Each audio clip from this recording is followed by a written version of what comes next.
Hello, welcome to Steel and Wood.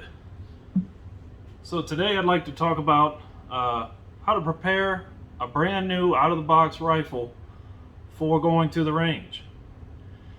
Now, some people see this a lot where they'll say, oh, I took it out of the box, didn't lubricate it. A lot of times this goes for handguns. Took it out of the box, haven't lubricated it, haven't done anything, and got no malfunctions, or I had malfunctions, or whatever. I do a very different approach. Anytime that there is metal on metal, moving parts, rubbing against each other, there's going to be wear. Okay? If you take this rifle, or any gun, brand new out of the box, where all it has on it is that light coating of preservative oil, because that's all that comes on this rifle is preservative oil. Handgun, anything, all that's supposed to do is, if it's while it's sitting in storage in a warehouse waiting to be sent off to a gun store, it doesn't rust. That's the main purpose of that. So what I do is very simple. Just go through, just like as if you were cleaning your rifle, but instead of using solvent and all that kind of stuff, all we're going to do is do a wipe down of the preservative oil, get most of that off of there, and actually grease and lubricate the rifle properly before you ever take it out to shoot it for the first time. So in the case of this rifle, this is a brand new PSA Gen 3 PA-10, an AR-10 style rifle, and in .308 caliber. So I've already taken the takedown pins out, and I'm going to separate the lower and the upper. Okay.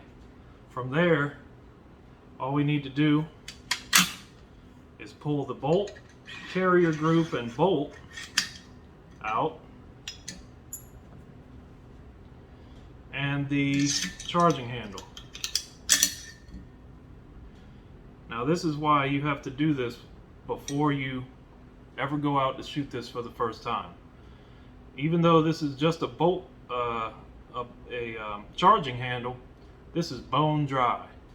There is no lubricant on this at all.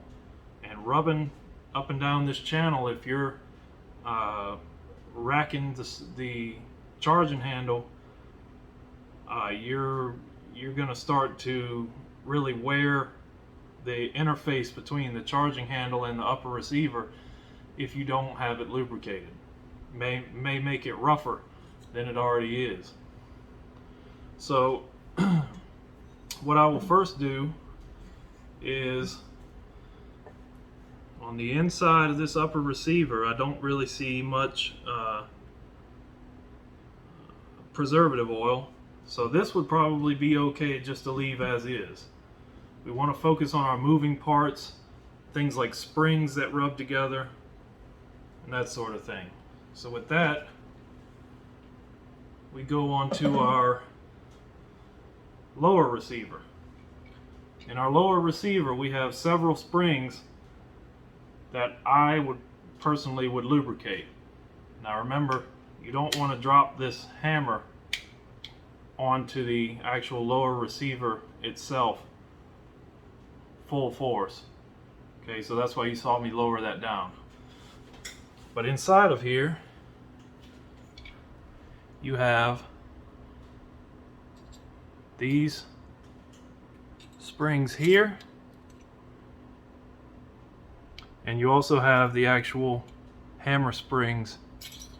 Let me see if I can get you to see it right here. Okay, these are bone dry from the factory. And all I'm going to do, I use a Slip 2000 EWL, Extreme Weapons Lubricant. Use whatever type of oil you would like.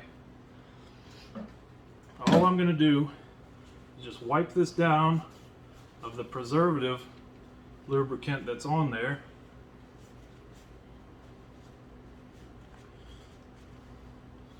Which is not much. And then on each one of those springs, each side, there's the side right and left of the hammer, right and left of the top of the trigger here. I'm going to put 1 drop of this oil onto those springs,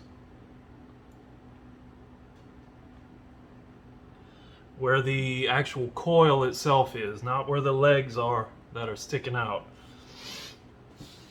And then all I'm going to do is just work this a little bit.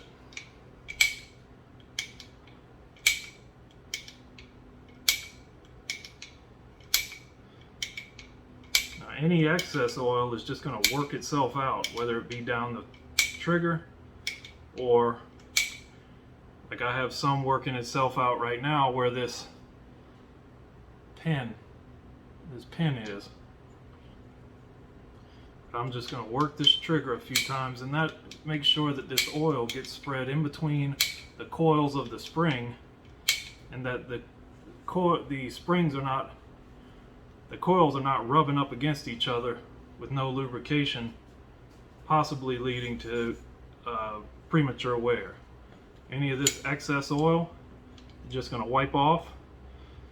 Now this is a fast moving part that gets a lot of use, right? This hammer is going back and forth every time you shoot this rifle. Things like the bolt release or the bolt catch, things that like the safety selector switch, you know, those can be lubricated, but if you do, it's just very lightly, you know, down in the actual mechanism where, say with the safety selector switch, where it actually goes through the lower receiver and that contact is being made, and then you just work it, you know, back and forth, get that oil through there, and but you know, things like the bolt catch, I don't really usually need to oil that, because this is not a fast moving or a constantly moving part, and so unless it starts to feel gritty and you want to take it out and clean it or whatever, then that's when I would personally address that. Okay, next two pieces are the main moving parts in the, other than the trigger assembly, the main moving parts in the rifle. You have your bolt carrier group and bolt, and you have your charging handle.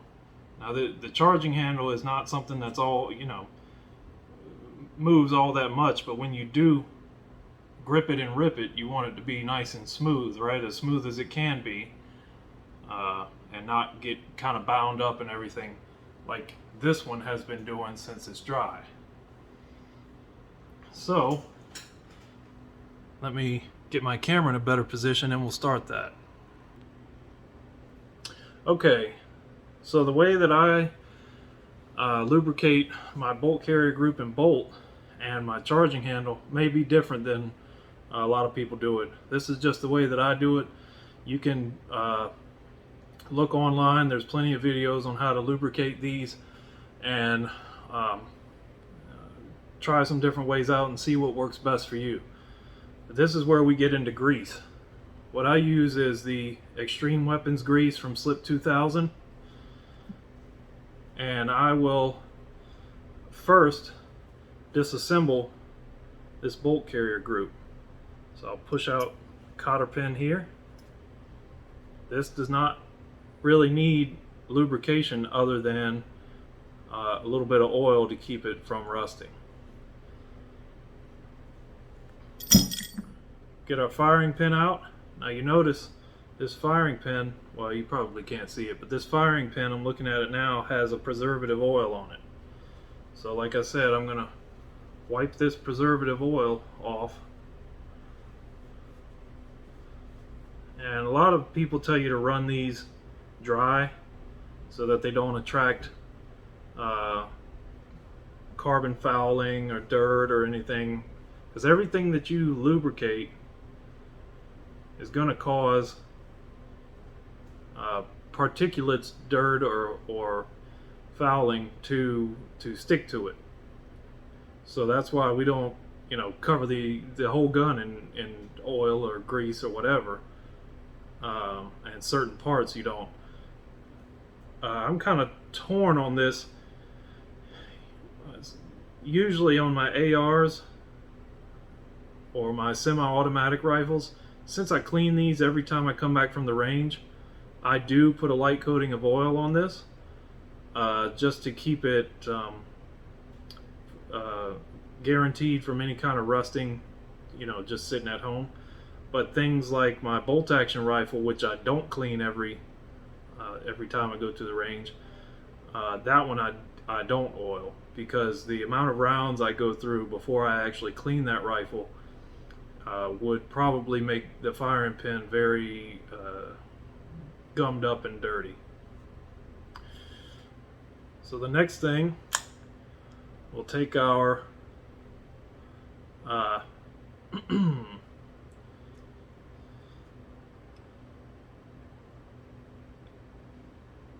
see if we can get this pin out here. There we go. Now this bolt pin is something that I will put grease on, and we'll get to that. Now all of that we talk about with grease is going to just be a very light coating. But the reason I put grease on this is because every time this bolt locks and unlocks and moves in this channel,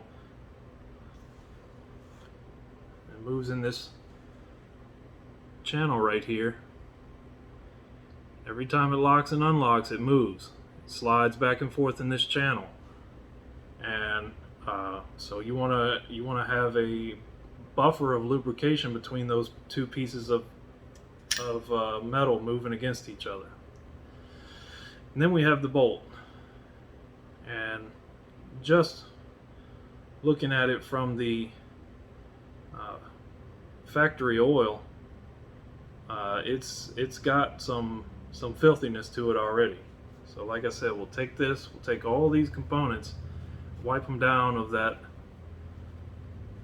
preservative oil. And it doesn't have to be perfect, because any oil that's left behind, once this gun is heated up, is probably going to burn away anyway. So, wipe all these down. Wipe my bolt carrier group on the inside. All of this. Take this little cotter pin. Now it's still got this preservative oil on it, and because I want a little bit of oil on this anyway, I will probably just leave that on.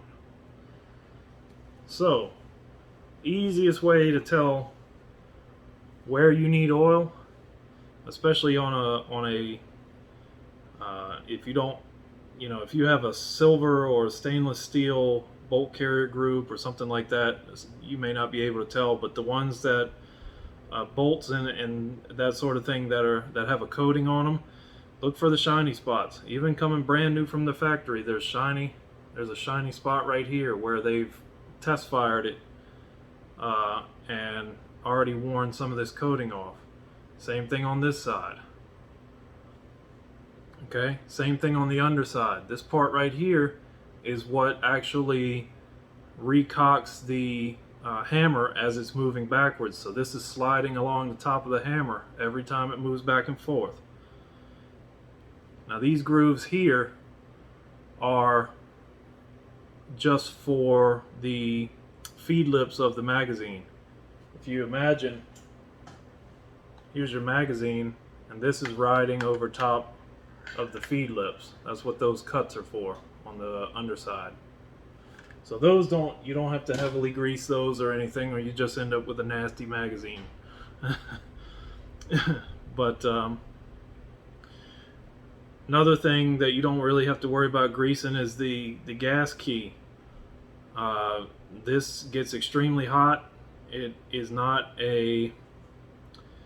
doesn't rub against anything necessarily, and some of the lubrication that we'll do on the charging handle will actually take care of any lubrication this needs, because we're going to cover this entire area that goes into the firearm with a light coating of grease. So let's get on with it. First thing I'll do is, like I said, these areas that are shiny, that are obvious that they are wear areas, I will just put a line, a small bead of grease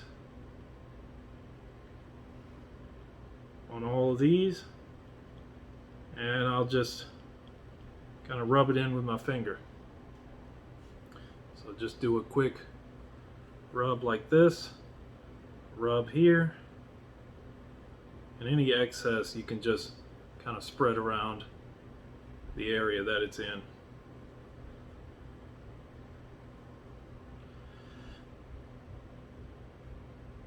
Also, I will lubricate this entire bolt body, bolt carrier group body, with a very light coating of this grease. You see, I'm just using what's left over from lubricating the high wear areas. Matter of fact, I'll go back, get some of this excess, and lubricate this. This part of the bolt here is what moves back and forth into the buffer tube. So if there's any sort of slop in this and it strikes the inside of the buffer tube at an angle, while it's in there, you don't want it, gouging it, or not really gouging it, but just wearing a spot in there where you have premature wear. So I'm just going to take a little bit, put it all the way around here. The other benefit to this is if you cover the entire bolt body here with grease, with a light coating of grease, then when you go to clean it, it tends to be a lot easier to clean, because this grease will not evaporate off with the heat that comes off of this as readily as an oil will.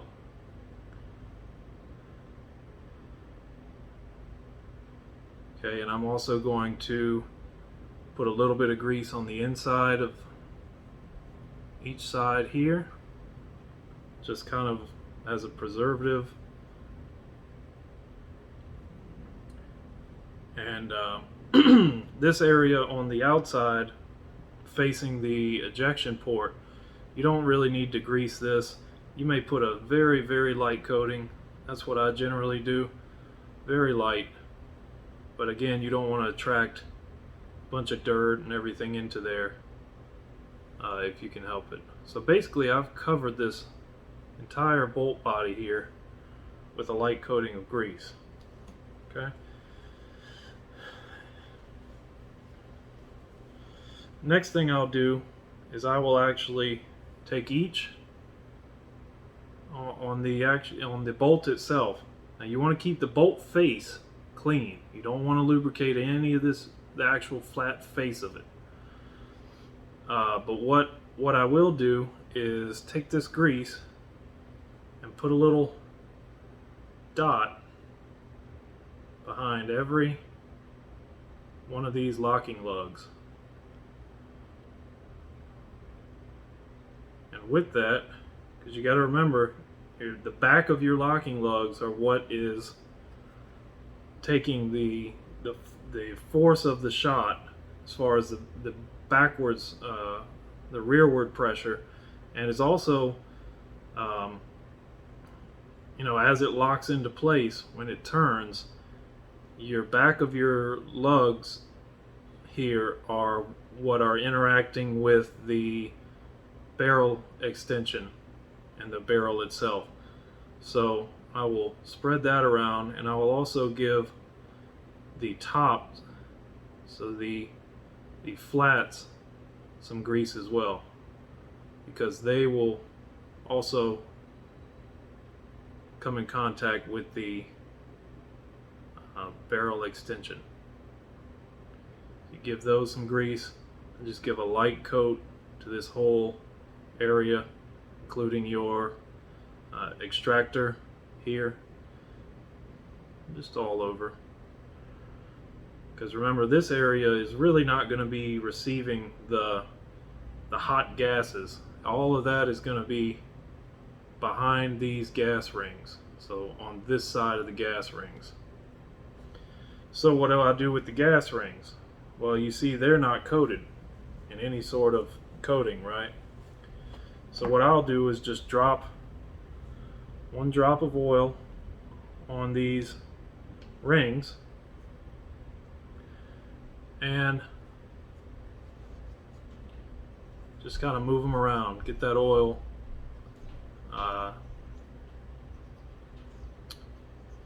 in between the rings and where the rings sit in this groove.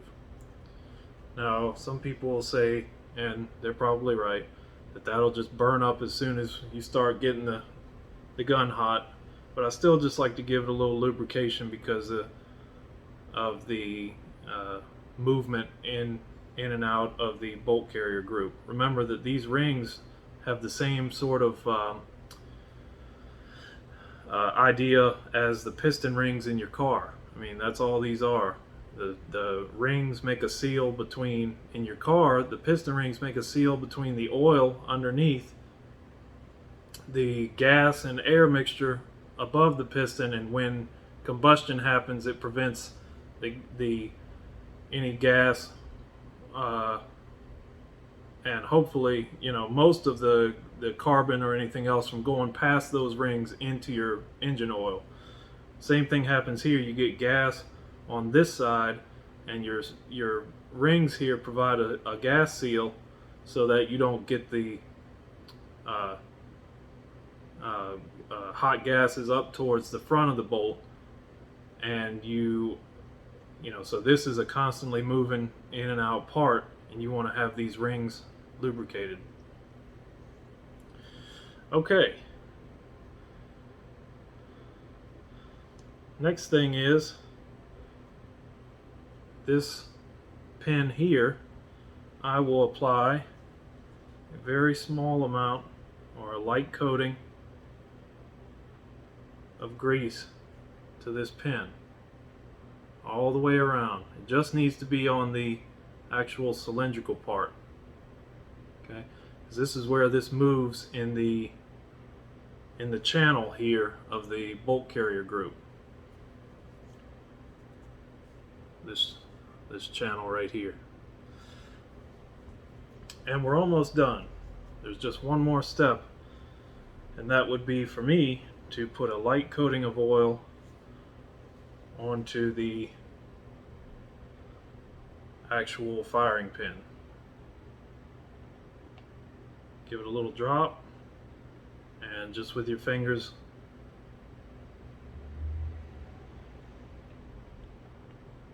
coat this oil completely all over. And remember, the back of this firing pin, your hammer strikes, so you want a bit of lubrication there to so that the even though this is smooth, you don't want any, you want some more lubrication for so the hammer face and the back of the firing pin don't scratch each other. So with that, I will reassemble this, and we'll move on to the charging handle. Alright, so now that we've got our bolt carrier group reassembled, move on to the charging handle. And this process is very simple and very easy. From basically, you have your cutout here where the top of the upper receiver interfaces with the handle, the T of your charging handle. Everything from here forward, including on the underside and inside the channel here, gets grease. So I will just put a bead down the length, very small bead, and this will be enough for the whole charging handle. These lugs here on the side are actually where a lot of the wear happens. A lot of the contact between the upper receiver and the charging handle. So I'm just going to give all of that a light coating of grease.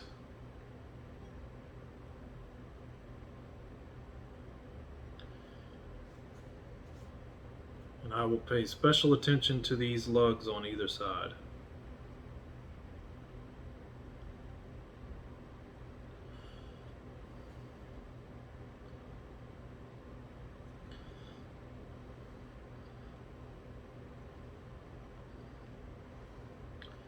Then when we flip it over, it may be easier for you to use a Q-tip or something for this step to get in this channel, but I will generally just put a small bead down that channel, take a Q-tip,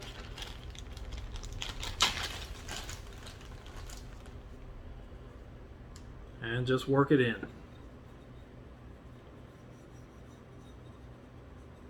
Some people may consider this excessive, but the smoother I can get this charging handle to work, and the smoother I can get this bolt to work, the smoother and less wear I'll have with this rifle.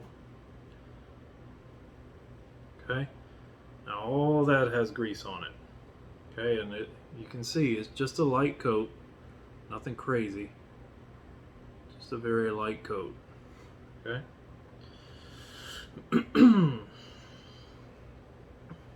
Now from here, I'll put this rifle back together and we'll see what the results are.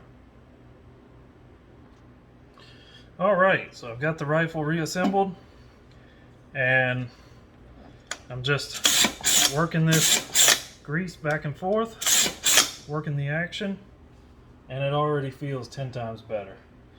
When I first got and pulled this out of the box, it felt extremely gritty, almost like nails on a chalkboard. Get this greased up, lubed up, and just much better. Only thing I can hear now is the buffer spring moving in the buffer tube, and you can actually give that a couple drops of oil as well if you take that spring out and just give it a light coat of oil. So that's my video on how to prepare your brand new rifle or any firearm for going to the range for the first time. If you like my videos, please like, share. If you have any questions or comments, please feel free to comment. And if you would like to see more of my content, please subscribe. And next video we do, I may be taking this out to the range. We'll do some testing with it. Alright, I guess I'm signing off. Thank you for watching my videos. Have a good day.